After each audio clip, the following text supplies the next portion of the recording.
பிரபாகரனை தலைவனாக ஏற்றுக் கொண்டிருக்கிறீ.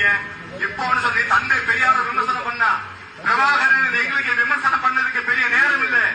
பிரபாகரனை விமர்சனம் பண்ணாம இருக்க காரணம் தெரியுமா?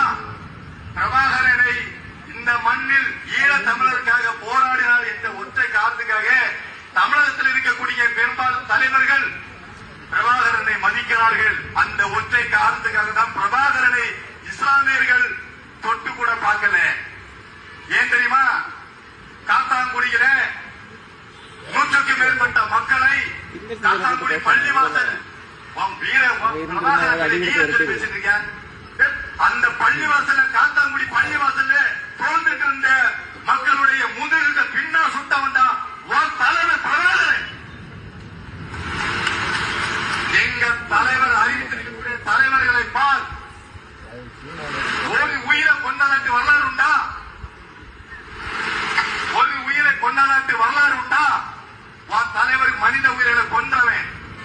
இங்க எங்க தந்தை பெரியாரு அம்பேத்கர் இன்னும் பல தலைவர்களை எங்க தலைவர் கொள்கை தலைவர் அறிவித்திருக்காங்க. எத்தனை உயிரை கொண்டாங்க?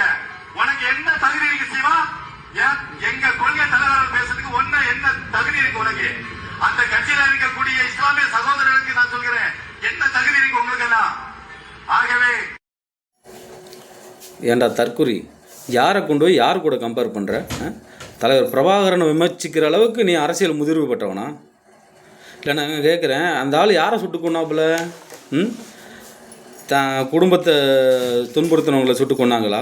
தன்னோட குடும்ப வளர்ச்சிக்காக போராட்ட காலத்தில் நின்று 30 ஆண்டுகளாக தன்னோட வாழ்க்கையை இழந்து ஒளிஞ்சு வந்து காட்டுக்குள்ளே வாழ்ந்துருந்த எதுக்கு? அவர் வந்து அவரோட சொந்த செல்வங்களை வளர்த்துக்கிறதுக்கா? அவருடைய வரலாறு, அவருடைய போராட்ட குணங்கள், அவருடைய சித்தாந்தம் எதுவுமே தெரியாத நாதாரி எடுத்தங்கவுத்துன்னு நீ பாட்டிலும் கொலகாரனா யாரை கொண்டாந்தாலும் தன்னோட தாய் தங்கைகளை வந்து மானபங்கப்படுத்தி அவங்களுடைய மார்பை அறிஞ்சு மனித முளைக்கறி கிடைக்கும்னு சொல்லிட்டு போர்டு வச்சு அவனை எடுத்து சுட்டாடுறா. உங்களை மாதிரியாடா உங்கள் தற்குறித்தனமாக வந்து 40 பேரை கூட்டம் தெரியாமல் கூட்டம் கூட்டி 41 பேரை சாகடிச்சுட்டு ஒளிஞ்சு போனவனாடா என் தலைவன். என்ன ஒரு அரசியல் அறிவே இல்லாமல் தலைவர் யதார்த்தமாக விமர்சிட்டு போகிறேன். அதையும் இந்த மானங்கட்ட தமிழர்கள் வந்து ரோட்டுக்கு கீழே உட்காந்து கை தட்டிகிட்டு இருக்கீங்க, எதிர்த்து கேள்வி கேட்காம. தற்குறித்தனமான அரசியலை வந்து தமிழ்நாட்டில் வளர்க்குறதுக்காகவே இந்த தாவேக்கா உருவாயிருக்குன்னு நினைக்கிறேன். இந்த கட்சிக்கு சாவு மணி அடிக்காமல் இனி விடுறதா முடிவு இல்லை. இந்த கட்சிக்கு முடிவு உரை எழுதாமல் விடுறதா இல்லை இனிமேல். ஒரு தலைவர் மேதகு பிரபாகரன் அவர்களை விமர்சிக்கிற அளவுக்கு நீங்கள் பெரிய மனித புனிதர்கள் ஆகிட்டீங்க. தம்பி, நீ எல்லாம் நேரில் கிடைத்திராத, உன்னெல்லாம் வகுத்து எடுத்துருவாங்க எல்லாரும்.